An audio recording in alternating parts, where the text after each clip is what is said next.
Hey guys, Miata Man here. Today we're finishing the teardown on the POS parts Miata. What I'm planning to do is lift the whole body off of the chassis. So the body's coming off, the engine, the transmission, the power plant frame, all the suspension, the differential will all be one rolling unit afterwards if all goes well. I've got the wheels off right now, but we'll be sticking those back on after we get all the subframe bolts out. And that's where we're at right now. So I'll walk you through what we've done. We've had to disconnect as many things as we could possibly imagine. So all of the master cylinder, the brake booster, the clutch master, all of the steering linkage, all of that stuff's been all removed. The headlights, all the wiring going to the engine has all been removed as well. That's the fuse box right there on top of the motor. We've had to go down the back of the block and disconnect the speedo cable. It was clipped on in a couple of spots there. Very easy to miss that, and of course when it's time to do the lift and you've still got half the stuff connected, that gets a bit dangerous then. So we got to make sure we get it all right off the bat. There's the hard line that goes to the clutch soft line. We've disconnected that. I've pulled the wiring loom through the firewall into the interior of the car now. All of the strut nuts have been loosened. They're just a few threads holding them on right now. And underneath, we've got lots of jack stands holding this thing up. I've got 8 of them under there. So I've got some under the body and some under the subframes as well.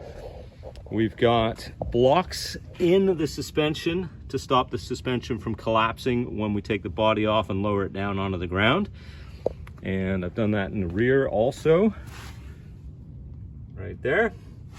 So the other thing too is I managed to get 2 of the bolts that hold the fuel tank in. So the one on each side, I've got 2 already. I drained the fuel tank last night. That's the drain bolt for the fuel tank. It's a 14mm bolt, and it's hard to see it because it's usually covered in rust preventer or undercoating. So you kind of have to scrape that off first, and then you can undo that bolt, and it usually unthreads quite easily. So we've done that. All of the exhaust hangers have been removed. The exhaust is just floating right now because that will be connected to the engine and the subframes and all that when we pull it down.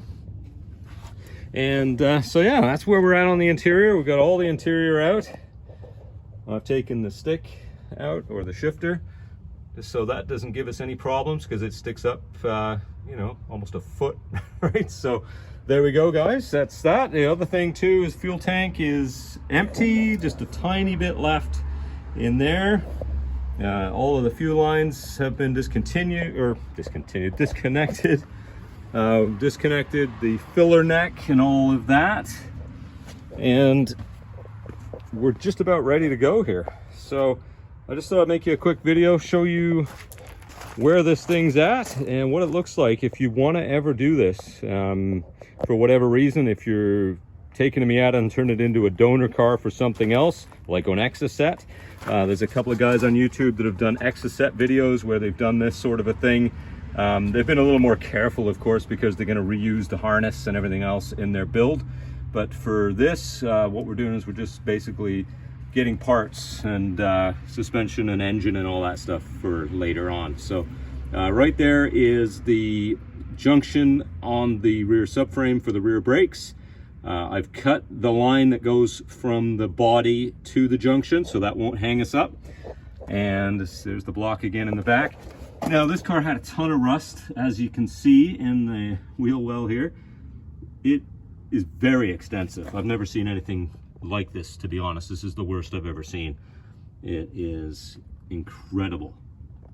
And it's the same on the other side as well. So let's go in there and have a quick look. There we go. You can see right through all the way to the floor.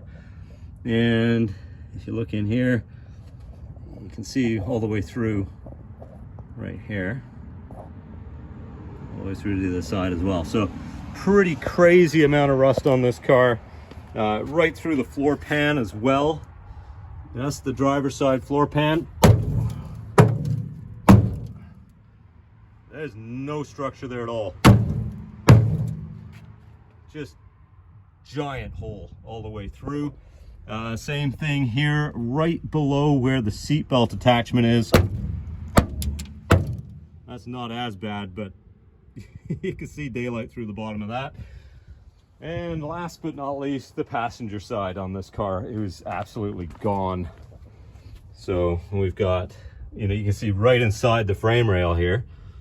And so it is just absolutely wrecked. I'm gonna smash it with a hammer.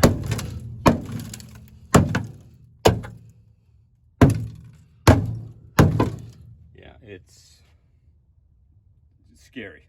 Absolutely scary. So there you go, guys. I hope you enjoyed that. If you have any questions, put them in the comments.